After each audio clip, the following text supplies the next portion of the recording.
যে সন্ত্রাসীরা বা ছিনতাইকারীরা ইদানিং পকেট রাউটার ব্যবহার করতেছে যেন আমরা তাদেরকে ট্র্যাক করতে না পারি।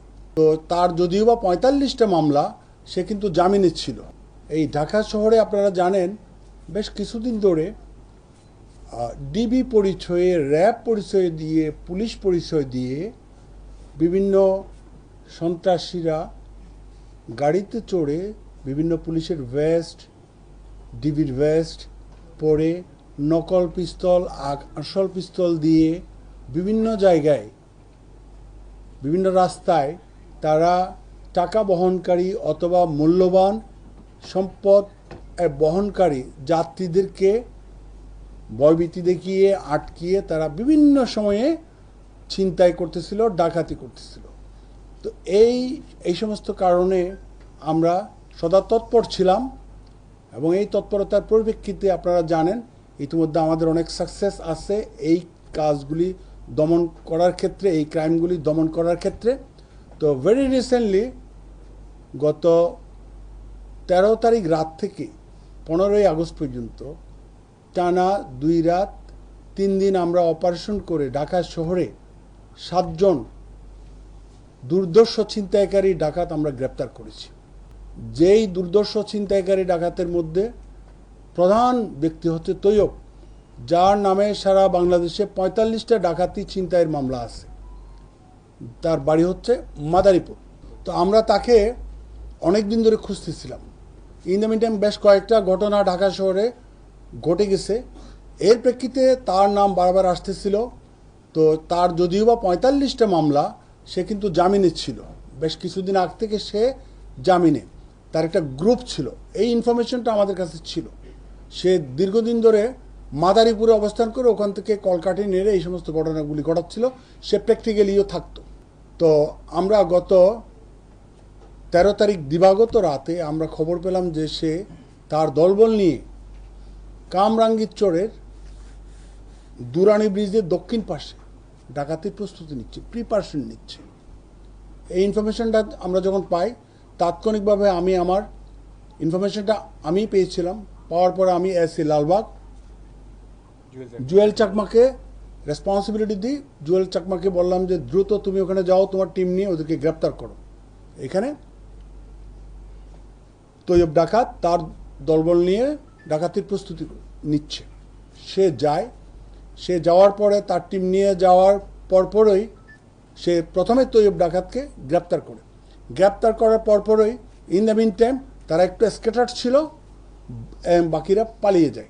তৈয়ব ডাকাতকে তাৎক্ষণিকভাবে গ্রেপ্তার করে। গ্রেপ্তার করার পরপরই তার পকেট সার্চ করে। পকেট সার্চ করার পর তার 2টা মোবাইল পাওয়া যায়, একটা পকেট রাউটার পাওয়া যায়। আপনারা ইন দ্য মিন টাইম জানেন যে সন্ত্রাসীরা বা ছিনতাইকারীরা ইদানিং পকেট রাউটার ব্যবহার করতেছে যেন আমরা তাদেরকে ট্র্যাক করতে না পারি।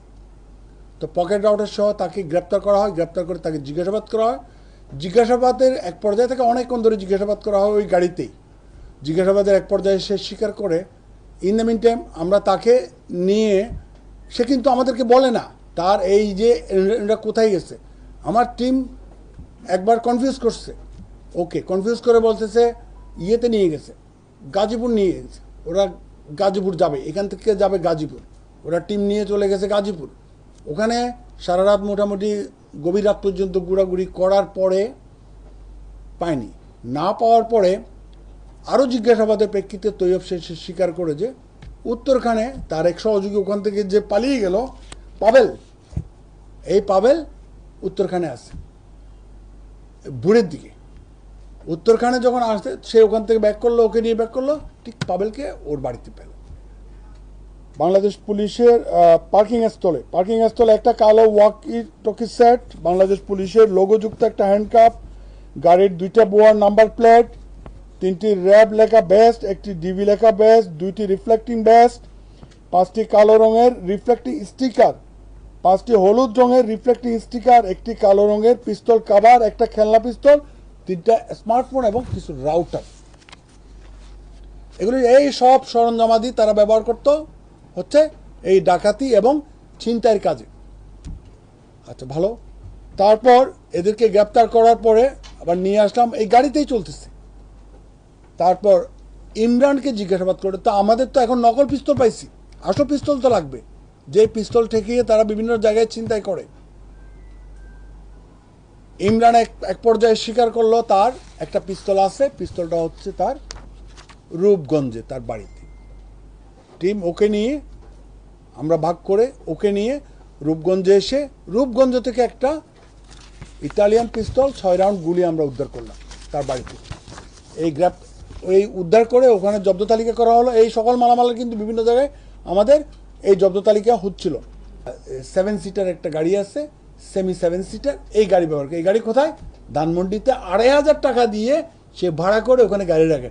আপনারা দেখবেন এখানে অলরেডি আছে বেশ কিছু নাম্বার প্লেট, দেখছেন না? নাম্বার প্লেট, বিভিন্ন নাম্বার প্লেট সে ওই গাড়িতে ব্যবহার করে। এখানে আমরা যেগুলো উদ্ধার করেছি এই নাম্বার প্লেটগুলি সে পাল্টিয়ে পাল্টিয়ে এই আকামগুলি করে। তারপর তার জিজ্ঞাসা মতো, তার দেখানো মতো ধানমন্ডি থেকে আমরা এই 15 তারিখ 14 তারিখ দিবাগত রাতে, ভোর রাতে এই প্রাইভেট কার বা সেমি প্রাইভেট কারটা আমরা উদ্ধার করি। তো এই হচ্ছে সার্বিক আমাদের টোটাল কার্যক্রম। এখন প্রশ্ন আসতে পারে তাদের নামে কি মামলা হচ্ছে। মামলা হচ্ছে প্রথমে ডাকাতির প্রস্তুতির একটা মামলা হয়েছে, সেটা হচ্ছে আপনার কামরাঙ্গীরচর থানায়, যেখানে তারা প্রস্তুতি নিচ্ছিল। তারপর অস্ত্রায়নের মামলাটা হচ্ছে রূপগঞ্জ থানাতে একটা অস্ত্রায়নের মামলা হয়েছে। তো এই দুইটা মামলা হয়েছে অলরেডি। আর নতুন করে আমরা যাত্রাবাড়ি থানার মামলা নাম্বার 124 মে মাসের মামলা, এটাতে আমরা তৈয়ব এবং পাবিল সর্দারকে ওরা গ্রেপ্তার দেখাবে, তারা সোনেরেজ দেখাবে। তারপর খিলক্ষেত থানা, যেটা আমি বললাম যে আপনার কুড়িল ফ্লাইওভারের উপরে 12 লাখ টাকার উপরে যে ছিনতাই যেটা করেছিল প্রাইভেট কার যুগে এবং একটা প্রাইভেট কারকে ঠেক দিয়ে, সেই মামলাটা হচ্ছে 13 নম্বর মামলা জুলাই মাসের খিলক্ষেত থানার। এই মামলাতে এই সকল আসামিকে তারা সোনেরেজ দেখাবে।